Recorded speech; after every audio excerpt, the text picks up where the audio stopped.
नमस्कार आप सभी लोगों को जी। तो आज हम बेसिक शुरू करेंगे, मतलब सेल्स से। हमारे बॉडी का जो स्ट्रक्चरल कंपोनेंट है, हम इसी की बात करेंगे आज। जब भी हम कोई घर मकान बनाते हैं तो घर मकान बनाते समय आप देखेंगे कि उसमें एक एक ईंट से मकान बनता है। अगर हमें मकान के बारे में आइडिया नहीं है और हम कुछ भी अगर नहीं जानते रहते हैं और अगर हमें मकान के सामने खड़ा कर दिया जाए तो हमें ये नहीं पता चलता कि ये किस तरह से बना हुआ है, जबकि उसका बेसिक स्ट्रक्चर, जो उसका बेसिक यूनिट है, उस स्ट्रक्चर का एक एक ईंट से बना जोड़ करके उस मकान को बनाया जाता है। ठीक उसी तरह से हमारी बॉडी में भी हमारे एक एक सेल्स से मिल करके, मतलब उसके यूनिटी के साथ साथ में मसल्स बनती है, पूरा बॉडी का डेवलपमेंट होता है। तो हम बेसिक यूनिट ऑफ लाइफ बोल सकते हैं सेल को। तो इसी बारे में हम आज एक एक बात को डिस्कस करते हुए डाइट को साथ में ऐड करेंगे, मतलब डाइट को रिलेट करते हुए आगे बात करेंगे हम।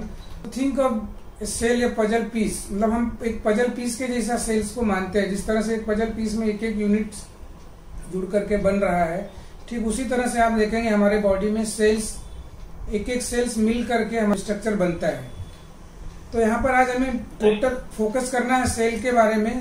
भले ही थोड़ा बहुत कुछ आप लोगों को पहले से भी आइडिया होगी, लेकिन इन सब बातों को मैं जो कुछ भी आपको बता पाने की कोशिश करूंगा, उसको एक एक चीजों को उसमें से समझने की जरूरत है आपको। और एक एक चीजों को जब हम फूड से रिलेट करेंगे तो उस समय फूड से रिलेट करके हमें उसी पे ज्यादा ध्यान देने की जरूरत रहेगी, उसी पे फोकस करने की जरूरत रहेगी।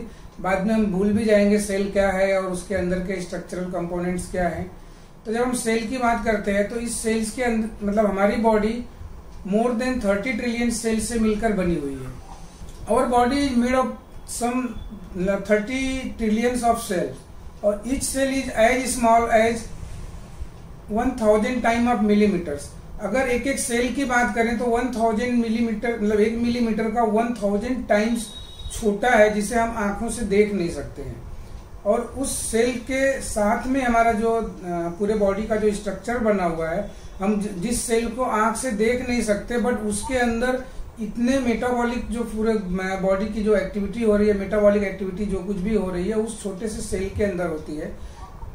One may think as it is so small it may be a tiny little simple organelles. तो इतना छोटा होने के बावजूद भी ये इतना, इसका कॉम्प्लेक्स सिस्टम है, कॉम्प्लेक्स तरीके से काम करता है। इसी सब बातों को हमें समझना है और फूड से रिलेट करना है। सेल को हम एक टाउन समझ लेते हैं।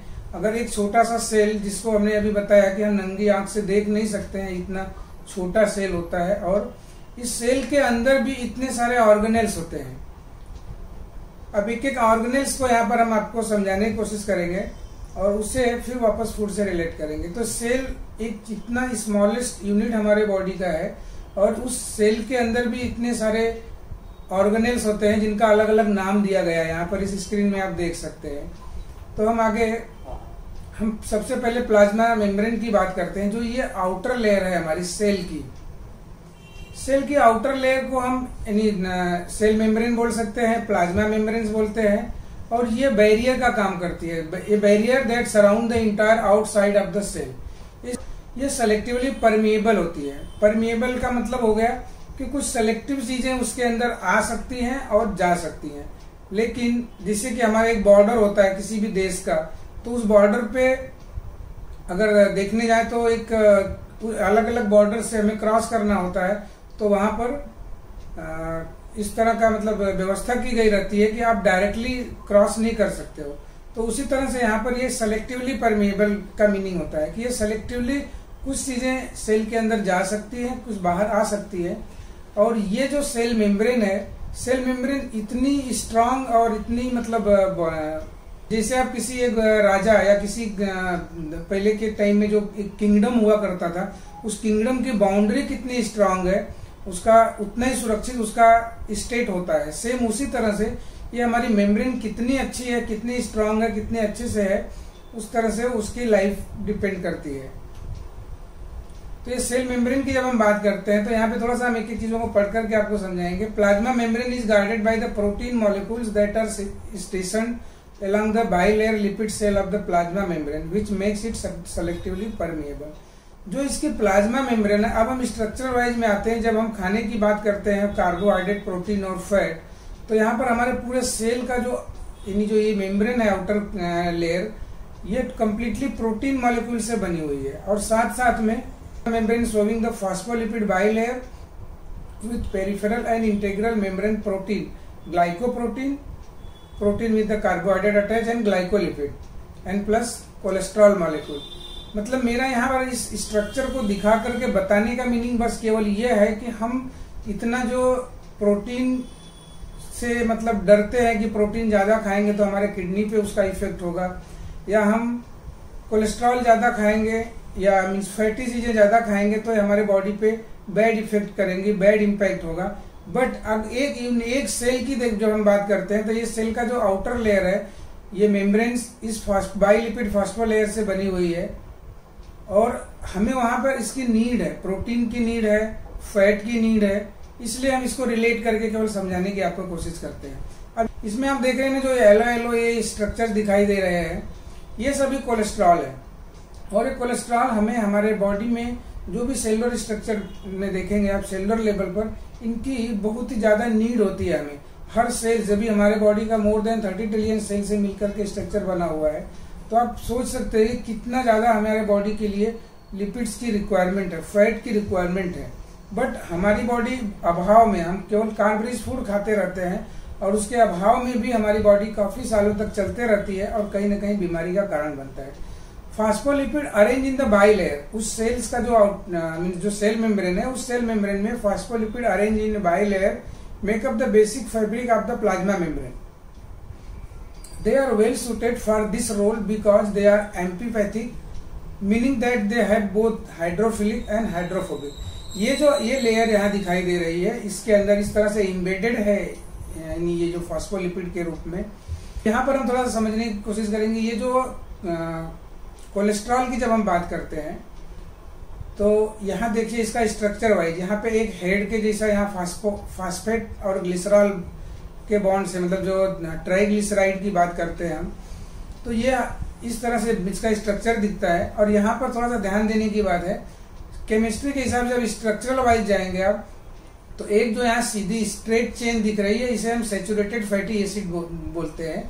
और जो टेढ़ी चेन दिख रही है, आ रही है बात समझ में ना आपको? ये देख रहे हैं ना, सैचुरेटेड फैट। आज जो हमें बताया जाता है कि सैचुरेटेड फैट नहीं खाना चाहिए, और ये सैचुरेटेड फैट के बारे में ये साइंस भी इस बात को बताता है कि जब ये सैचुरेटेड फैट अगर हमारे सेल्स में, ये आपको एक स्टेबल मतलब कंडीशन में रखता है सेल को, और ये जितना ज्यादा अनसेचुरेटेड होगा, जो टेढ़ा दिख रहा है, तो हमारे बॉडी में सैचुरेटेड फैट की भी रिक्वायरमेंट होती है, जबकि सैचुरेटेड फैट से हमें डराया जाता है। और अनसेचुरेटेड फैट भी वो खाने को बोला जाता है जो रियल में डेंजरस है। उसके बारे में भी आगे हम कभी अगली स्लाइड में आगे देखेंगे। तो मेरा जस्ट सेल को रिलेट करके बताने के पीछे कारण यही है कि हम हमेशा कार्ब रिच फूड खाते हैं, फैट और प्रोटीन रिच फूड हम कभी भी लेने की कोशिश नहीं करते हैं और डराया गया है हमें।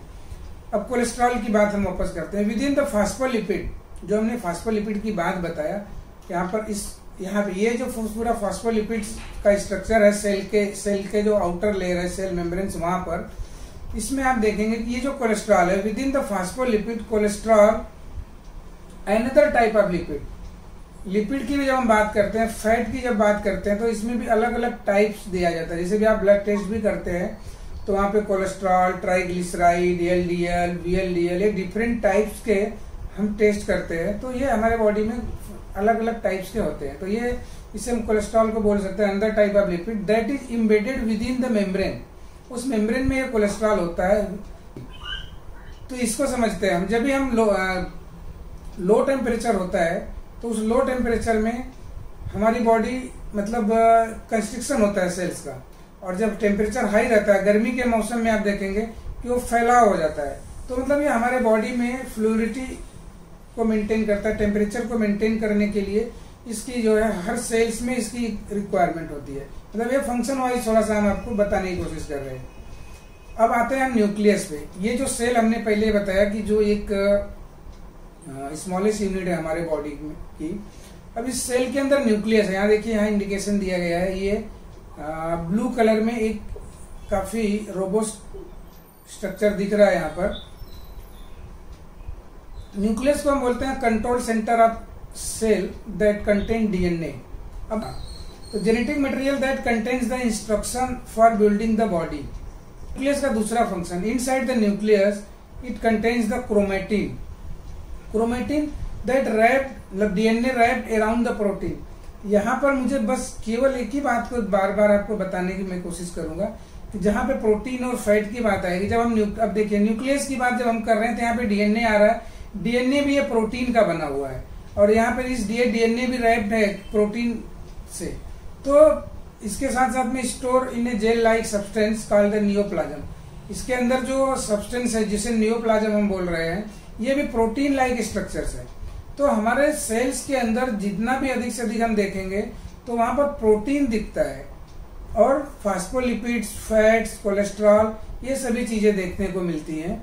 हम साइटोप्लाज्म की बात करते हैं। ये जो साइटोप्लाज्म है, साइटोप्लाज्म का मतलब हो गया कि ये जेली लाइक स्ट्रक्चर है। इस सेल के इनसाइड में जो ये सेल मेम्ब्रेन है, इनसाइड द सेल मेम्ब्रेन एक मतलब जेली लाइक स्ट्रक्चर है और इसी जेली लाइक स्ट्रक्चर्स के अंदर ही सभी और जो दूसरे ऑर्गेनेल्स हैं ये सभी इसमें सस्पेंडेड हैं, जिसे हम mitochondria, गाल्जी apparatus, ribosomes, DNA, nucleus, mitochondria, इतनी सब मतलब अलग अलग ऑर्गेनेल्स के नाम से इनको हम जानते हैं। तो ये सभी साइटोप्लाज्म में, ये जो एक पानी मतलब वाटर के जैसा ये दिख रहा है पार्ट, ये पूरा साइटोप्लाज्म है। सो जेल लाइक साइटोप्लाज्म में water based solution that contain the ion. अब बात आती है आयन। आयन की जब बात आती है तो मिनरल्स, जो मिनरल्स वगैरह भी हम बॉडी मतलब हम यूज करते हैं, खाते हैं, साथ में जैसे सॉल्ट हो गया, सोडियम सॉल्ट है, पोटेशियम सॉल्ट है, तो ये बहुत ट्रेस मात्रा में हमें जरूरत होती है और ये सभी साइटोप्लाज्म में घूमते रहते हैं।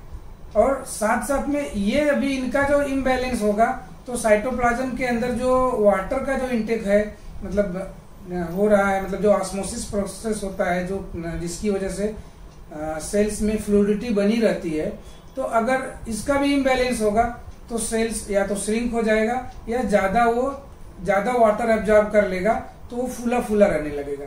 तो ये सब चीजें बाद में आएंगी, रिलेट करेंगे हम जब भी किसी को बॉडी में स्वेलिंग होती है तो वहां पर भी बात आती है कि फिर आयन का मतलब जो हमारे मिनरल्स वगैरह हैं इनकी क्या रिक्वायरमेंट होती है और किस तरह से हमारे बॉडी को इफेक्ट करता है। और ये सभी फंक्शंस जितने भी होते हैं ये सभी सेलुलर लेवल पर होते हैं। हम जो कुछ भी बॉडी के अंदर जितनी भी प्रक्रिया होती है, हम खाना भी खाते हैं, फूड जो भी हमारे बॉडी में जा रहा होता है, ये आफ्टर ऑल डाइजेस्ट होने के बाद सेलुलर लेवल पर जब तक उसका प्रोसेसिंग नहीं होती है वो हमारे किसी काम का नहीं होता है। अब हम आते हैं एटीपी पे। इसी सेल्स के अंदर ही सेल्स का एक ऑर्गेनेल्स है जो कि हम माइटोकॉन्ड्रिया बोलते हैं। माइटोकॉन्ड्रिया की जब बात आती है तो हम इसे बोलते हैं सेल्स पावर प्लांट, मतलब हमारे power house of the cell. ये हमारे बॉडी को में एनर्जी फॉर्मेशन का काम करता है। और एटीपी अगर हमारे बॉडी में नहीं बन रहा है, माइटोकॉन्ड्रिया डिसफंक्शनल कंडीशन में चल रहा है, माइटोकॉन्ड्रिया का फंक्शन अगर बराबर से नहीं हो रहा है, तो हम कितना भी खा रहे हैं, खा करके हम मोटे हो सकते हैं, डायबिटिक हो सकते हैं, थायराइड कंडीशन हो सकती है, बीमारियां हमारे बॉडी में हो सकती है, बट हम एनर्जेटिक फील नहीं करेंगे। ये एनर्जेटिक फील होने के लिए हमारे बॉडी में माइटोकॉन्ड्रिया का फंक्शन बराबर से होना जरूरी है। अब माइटोकॉन्ड्रिया का फंक्शन बराबर से होने के लिए फिर बात आती है कि न्यूट्रिशनल कंपोनेंट, जो विटामिन की बात आती है, मिनरल्स, ये सभी सफिशियंट क्वांटिटी में, एडिक्वेट क्वांटिटी में अगर बॉडी में हमें रोज के मतलब फूड में इंटेक अगर हो रहा है, तब वहां पर जाकर के ये एडिनोसिन ट्राइफॉस्फेट बनेगा और उस प्रोसेस में एक क्रेब्स साइकिल का एक प्रोसेस पूरा होता है, तब जाकर के एक एटीपी फॉर्मेशन होता है और तब हमें एनर्जी मिलती है।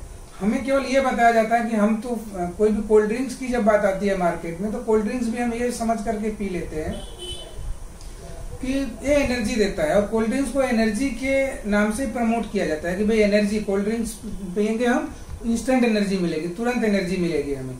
बट एनर्जी आपको मिल कैसे रही है? जब तक वो सेलुलर लेवल पर एटीपी फॉर्मेशन नहीं होता है और माइटोकॉन्ड्रिया में जाकर के वो क्रेब्स साइकिल कंप्लीट करते हुए इस प्रोसेस को नहीं करता है, तो एटीपी फॉर्मेशन नहीं होता है। सो माइटोकॉन्ड्रिया को हम कॉल द पावर हाउस और energy factory of the cell.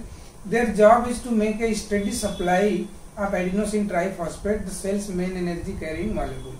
तो जब ये कांस्टेंट हमें एटीपी बनाते रहेगा जब हमारा माइटोकॉन्ड्रिया, तो हमें एनर्जी मिलेगी, तो हम एनर्जेटिक फील करते हैं। तो कहीं ना कहीं हम हमारे बॉडी में जो हमारा फूड का जो इंटेक हो रहा है वो कहीं ना कहीं इस सिस्टम को जो नॉर्मली अच्छे ढंग से परफॉर्म होना चाहिए वो कहीं ना कहीं अफेक्ट करता है। तो इस तरह से process of making ATP is called cellular respiration. इसे हम जैसे अभी हम ब्रीदिंग करते हैं, सेलुलर रेस्पिरेशन की बात वहां पर भी आती है, बट जो हम ब्रीदिंग कर रहे होते हैं ये जो ऑक्सीजन और कार्बन डाइऑक्साइड लेते और छोड़ते रहते हैं, तो ये जो हमारा रेस्पिरेटरी रेस्पिरेशन होता है, रेस्पिरेटरी मतलब लंग्स के अंदर जो रेस्पिरेशन होता है, apart from that cellular level पे भी इस तरह से रेस्पिरेशन की प्रक्रिया होती है जिसे हम सेलुलर रेस्पिरेशन बोलते हैं। और तब वहां पर ऑक्सीजन की सप्लाई होने के साथ में एटीपी का फॉर्मेशन होता है और यह एक जो है एक काफी कॉम्प्लेक्स प्रोसेस होता है इनसाइड द माइटोकॉन्ड्रिया। अब आते हैं हम दूसरे ऑर्गेनेल्स के। हम केवल माइटोकॉन्ड्रिया मतलब सेल्स के अंदर जितने ऑर्गेनेल्स होते हैं उसके बारे में आज हम आपको केवल डिस्कस करेंगे, बताएंगे, एक्सप्लेन करेंगे। इतने सारे ऑर्गेनेल्स, इन सबों को बाद में सबकी बीच बीच में जरूरत पड़ेगी आगे के जब हम सेशन लेंगे, तो इसलिए बताना जरूरी है। तो लाइसोसोम की जब बात आती है तो ये lysosome recycling facility of the cell. ये रिसाइकलिंग करता है, किसकी रिसाइकलिंग करता है? It break down the old and unnecessary structure.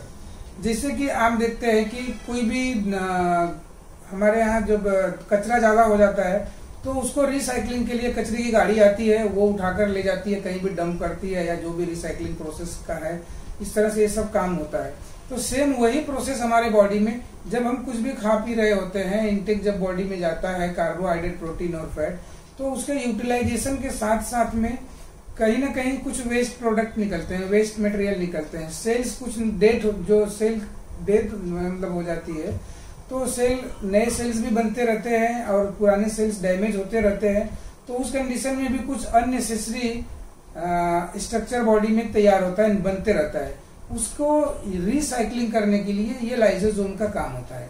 ये लाइसोसोम उसे रिसाइकल करता है, इसलिए उसकी भी हमारे बॉडी में रिक्वायरमेंट है। Any unwanted cell component so their molecules can be reused. और ये कभी कभी क्या होता है, जैसे मैंने बीच में बताया था आपको कि प्रोटीन रीसिंथेसाइज होता है बॉडी में। हम प्रोटीन रिच जब फूड खाते हैं तो प्रोटीन हमेशा स्मॉलेस्ट यूनिट एमाइनो एसिड में कन्वर्ट होता है, और एमाइनो एसिड में कन्वर्ट होने के बाद वापस से बॉडी के अंदर रिसाइकलिंग प्रोसेस के साथ साथ में रीजेनरेटिव प्रक्रिया होती है और वो फिर रीबिल्ड होता है। अलग अलग रिक्वायर्ड जहां पे जिस तरह के प्रोटीन्स की है उसके हिसाब से रीबिल्डिंग होती है। इसके अलावा ये लाइसोसोम का काम होता है maintain the acid pH in order to dispose of the cellular waste. Acid base की जब बात, एसिड बेस बैलेंस, जब हमें बताया जाता है कि हमारी बॉडी एसिडिक मोड में है या एल्कलाइन मोड में है, मतलब हमारे जब हम एसिडिक मोड में ज्यादा रहेगी, हमारी बॉडी एसिडिक कंडीशन में ज्यादा रहेगी, तो ये डिस्ट्रक्शन का काम भी ज्यादा होता है। तो ये सब का काम, ये जो है एसिड पीएच को मेंटेन करने का काम, ये भी सेलुलर लेवल पर होता है, जिसे लाइसोसोम करता है। अब लाइसोसोम का दूसरा काम होता है, किस तरीके से करता है इसे समझते हैं। Lysosome also digest the foreign particles. तब हम यहाँ पर आगे के सेशन में बात करेंगे ऑटोफेजी की। एक ऑटोफेजी की बात आएगी कि ऑटोफेजी किस तरह से हमारे बॉडी में ऑन रहना चाहिए। और आज हम केवल वन साइडेड खाने की बात जब करते हैं, एक तरह से देखते हैं, वहां पर हमारा बॉडी में ऑटोफेजी हमेशा ऑफ रहता है, जिसको मैंने कभी आपको बताया होगा कि इन्वर्टर को एक उदाहरण लेकर के, कि जब 24 आवर्स लाइट की सप्लाई रहती है 365 दिन, तो हमारा ऑटोफेजी वाला जो सिस्टम है ये कभी न कभी ऑन नहीं रहता है, मतलब ये स्विच ऑफ रहता है, स्विच ऑफ मोड में रहता है, और फिर उसके रिसेप्टर्स उस समय इनएक्टिव हो गए रहते हैं। उन सब जगहों पे भी इसकी जरूरत पड़ेगी। जो हम डीप स्टडी की बात करते हैं तो इसमें सब पॉइंट्स आता है।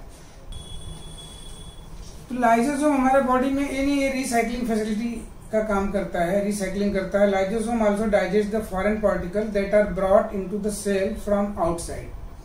अब यहाँ पर बात आएगी कि जब कोई भी पैथोजेंस, कोई बैक्टीरिया, ये भी हमारे बॉडी में आता है, तो वहां पर भी इस लाइसोसोम की जरूरत पड़ती है। और ये लाइसोसोम जितना हमारा सेल का फंक्शन अच्छे से होगा, ये हमारे बॉडी की इम्यूनिटी को भी अच्छे से मेंटेन करेगा, हमारी बॉडी की इम्यूनिटी स्ट्रांग रहेगी।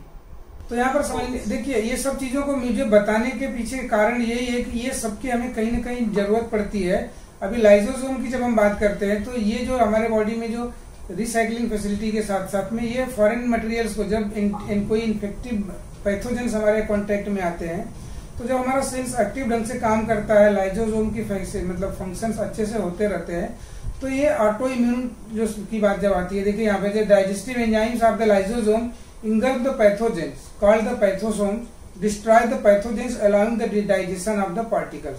तो कोई भी फॉरेन पार्टिकल्स बॉडी में आता है, जो बैक्टीरिया हो पैथोजेंस के रूप में, या कुछ वेस्ट मटेरियल भी बॉडी में जो बनते हैं जिसे हम टॉक्सिन्स का नाम देते हैं, तो ये सभी टॉक्सिन्स भी हमारे बॉडी से निकालने का काम ये लाइसोसोम का काम करता है। तो इसलिए सेल्स में इस लाइसोसोम का इतना इंपॉर्टेंस है। उस प्रक्रिया को हम बोलते हैं फैगोसाइटोसिस। जो प्रोसेस होता है ये इस तरह से वो उसके सेल्स मतलब उस बैक्टीरिया को, उस पैथोजेंस को, या कोई भी ऐसे अनवांटेड थिंग्स जो कुछ भी है उसको इंगल्फ करके ये रिसाइकलिंग प्रोसेस को कंप्लीट करता है। Lysosome with its digestive enzymes break the engulf particle down into its basic components amino acids and sugars. Lysosome का दूसरा फंक्शन है कि जो भी वेस्ट मटेरियल्स हैं उसको ये अलग अलग मतलब पार्टिकल्स में ब्रेक डाउन करता है और एमाइनो एसिड्स में भी कन्वर्ट करता है, प्लस शुगर में कन्वर्ट कर देता है, और वो जो रीयूज हो जाता है। मतलब इसलिए मतलब ये जो रिसाइकलिंग का काम करता है, तो कुछ वेस्ट में ऐसे होते हैं कि जो रीयूज में नहीं आते हैं उनको वेस्ट में डाल देता है, अदरवाइज जो यूज करने के लिए भी काम लायक चीजें हैं उनको वो यूज कर लेता है। तो इस तरह से हमारे बॉडी में फैगोसाइटोसिस की प्रक्रिया होती है। अगला ऑर्गेनेल्स की बात आती है इंडोप्लाज्मिक रेटिकुलम। ये इंडोप्लाज्मिक रेटिकुलम क्या है? ये देख रहे हैं एक तरह से कोई मीन्स कितना मतलब बढ़िया से डिजाइन किया हुआ सेल के अंदर एक स्ट्रक्चर है, एक मतलब बंगलो टाइप के दिख रहे हैं। ये काफी स्मॉलेस्ट मतलब स्मॉल होता है, ये देखा कुछ नहीं जा सकता है, बट बताने के लिए केवल बता रहा हूं मैं। इसका स्ट्रक्चर देखिए कितना ये अच्छे कंडीशन में बना हुआ है सेल्स के अंदर, और इसका काम क्या है? ये मॉडिफिकेशन ऑफ प्रोटीन सेल के अंदर जो है ये इंडोप्लाज्मिक रेटिकुलम, ये आपके बॉडी के अंदर सेल के अंदर ये प्रोटीन का मॉडिफिकेशन करता है and the synthesis of lipids. तो हम जो कुछ भी खा रहे होते हैं, फैट वाले फूड लेते हैं या प्रोटीन फूड ले रहे हैं या कार्बोहाइड्रेट फूड ले रहे हैं, तो जब ये सेलुलर लेवल पर जाता है, सेल के अंदर प्रोटीन्स का मॉडिफिकेशन होता है। जो हमने पीछे आपको बताया था कि हमारे बॉडी में कुछ इसेंशियल प्रोटीन्स की जरूरत होती है, इसेंशियल अमाइनो एसिड्स, और कुछ नॉन इसेंशियल। तो जो नॉन इसेंशियल होते हैं वो हम न ही खाते हुए भी हमारी बॉडी उसको रीसिंथेसाइज कर लेती है। और ये रीसिंथेसाइज कहाँ होता है? इस सेल में होता है। सेलुलर लेवल पे जो इंडोप्लाज्मिक रेटिकुलम है, यहाँ पर प्रोटीन का मॉडिफिकेशन होता है और सिंथेसिस ऑफ द लिपिड्स यहाँ होता है। तो ये सब चीजें हमें जानने से ये समझ में आता है कि जो कुछ हम डर रहे होते हैं कि हमें प्रोटीन का ज्यादा इंटेक नहीं करना चाहिए, फैट का ज्यादा इंटेक नहीं करना चाहिए, तो ऐसी बातें नहीं है। हमें सबकी जरूरत है, और वो रियल में अगर हम लिमिट में चल रहे होते हैं तो कोई दिक्कत नहीं होती है। अब यहाँ पर ये इंडोप्लाज्मिक रेटिकुलम भी दो टाइप का होता है, एक रफ इंडोप्लाज्मिक और स्मूथ इंडोप्लाज्मिक। रफ इंडोप्लाज्मिक का काम क्या है कि ये जो है प्रोटीन को पैकेजिंग काम करता है, प्रोटीन पैकेजिंग प्लांट है। और दूसरा जो स्मूथ है, ये स्मूथ का काम है डिटॉक्सिफिकेशन का काम करता है। इसके अलावा ये लिपिड्स को बनाता है, लिपिड की मैन्युफैक्चरिंग में ये हेल्प करता है। तो इस तरीके से इसका काम है। अब देखिए यहाँ पर ये इसका स्ट्रक्चरल मतलब स्ट्रक्चर देखेंगे आप, रफ इंडोप्लाज्मिक जो है ये दाने दाने दिख रहा है, और स्मूथ इंडोप्लाज्मिक रेटिकुलम है। तो ये दोनों का काम, रफ का काम है प्रोटीन पैकेजिंग का काम करना, और ये जो स्मूथ है इसका काम है लिपिड में को बनाना, और साथ में डिटॉक्सिफिकेशन सेंटर का काम करता है। अब वापस बात आती है राइबोसोम्स की। जो राइबोसोम्स भी यहाँ पर, ribosome is the site where the protein are made, मतलब जहां पर इस सेल के अंदर ही प्रोटीन की मैन्युफैक्चरिंग होती है। हमने कौन सा प्रोटीन खाया, बॉडी को कुछ फर्क नहीं पड़ता है। ये अलग अलग तरीके से वो प्रोटीन जब स्मॉलेस्ट यूनिट में जाने के बाद अमाइनो एसिड के रूप में जाता है, इस सेल्स में तक अमाइनो एसिड के रूप में पहुंचता है, और उस अमाइनो एसिड से हमारी बॉडी प्रोटीन के अलग अलग टाइप में उसको रीसिंथेसाइज करती है, वहां पे प्रोटीन बनता है। तो इसलिए हम राइबोसोम को प्रोटीन फैक्ट्री बोलते हैं। They are the units responsible for the protein synthesis. तो इस तरह से यहाँ पर ये राइबोसोम्स के अंदर प्रोटीन का सिंथेसिस होता है। हमने कौन सी प्रोटीन खाया, हमने फूड से मतलब प्लांट से प्रोटीन लिया या ये एनिमल से प्रोटीन लिया, ये मायने नहीं रखता सेल के लिए। इस पॉइंट को भी आपको नोटिस करने की जरूरत है कि हमने प्रोटीन लिया, एनिमल से प्रोटीन लिया या वो प्लांट से प्रोटीन लिया, उसका कोई मीनिंग नहीं है हमारे इस सेल के लिए। सेल अमाइनो एसिड्स के रूप में उस प्रोटीन को देखता है और उस प्रोटीन को एज मतलब बॉडी को जैसे रिक्वायर्ड होती है उसके रिक्वायरमेंट के हिसाब से वो रीसिंथेसाइज करता है, प्रोटीन का सिंथेसिस होता है।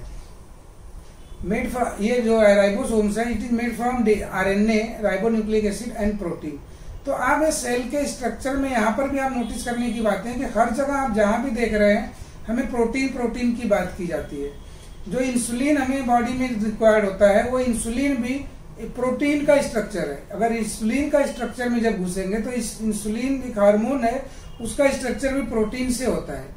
तो हमारे बॉडी में अगर प्रोटीन का इंटेक सफिशिएंट नहीं हो रहा है तो हमारे बॉडी में उसका भी मैन्युफैक्चरिंग डिफेक्ट भी होगा, मैन्युफैक्चरिंग बराबर से नहीं हो पाएगी और हमारी बॉडी इंसुलिन बना भी पा रही है और उस कंडीशन में भी शायद वो मतलब मेच्योर नहीं हो पा रहा है, इंसुलिन मेच्योर नहीं बन रहा है, उस कंडीशन में भी, इमेच्योरिटी की कंडीशन में भी हम कहीं ना कहीं वो इसका इफेक्ट देखने को मिलता है।